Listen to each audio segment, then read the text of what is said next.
Yeah, dunia bising dengan politik dan kuasa.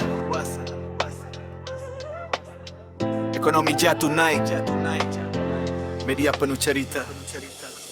Manusia sibuk debat siapa benar siapa salah, tapi langit Asia sedang tulis satu amaran. Radar tentera tiba-tiba nampak cahaya, satu garis api menembus atmosfera. Lepas itu satu lagi, kemudian lagi roket naik ke langit seperti mesej rahasia. Bersapuluh balistik terbang tanpa suara 300 km sebelum jatuh ke samudra.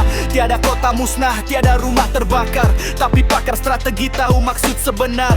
Langit jadi surat, api jadi tulisan. Diplomasi kadang dihantar melalui letupan. Dunia fikir ini sekadar ujian, tapi bagi tentera ini bahasa ancaman.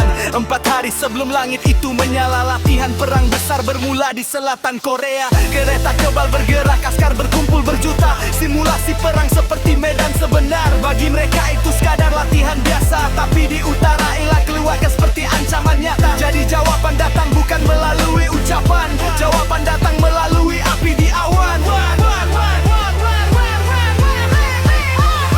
Langit menyala, dunia pura-pura tak nampak.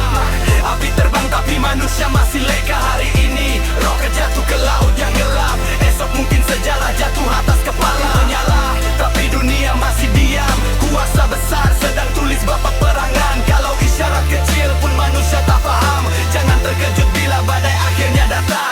Di belakang tirai ada cerita lebih besar. Hubungan baru terbina antara kuasa besar. Utara semakin rapat dengan kuasa Eurasia. Teknologi mungkin bertukar tanpa kamera. Peluru mungkin datang dari gudang lama. Teknologi mungkin datang dari tangan berbeza. Jika paksi baru kuasa sedang terbina, peta dunia boleh berubah tanpa amaran. Sementara itu dunia sibuk tempat lain. Timur Tengah terbakar, minyak jadi permainan. Perang proksi jadi papan catur negara. Rakyat biasa cuma nampak tajuk berita.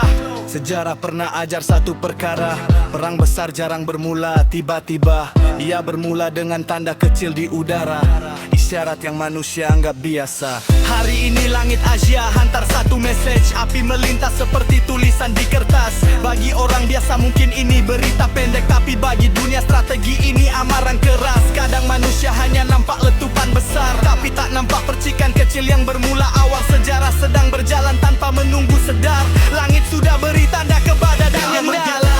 Dunia pura-pura tak nampak. Api terbang tapi manusia masih leka hari ini. Roket jatuh ke laut yang gelap, esok mungkin sejarah jatuh atas kepala. Tapi dunia masih diam.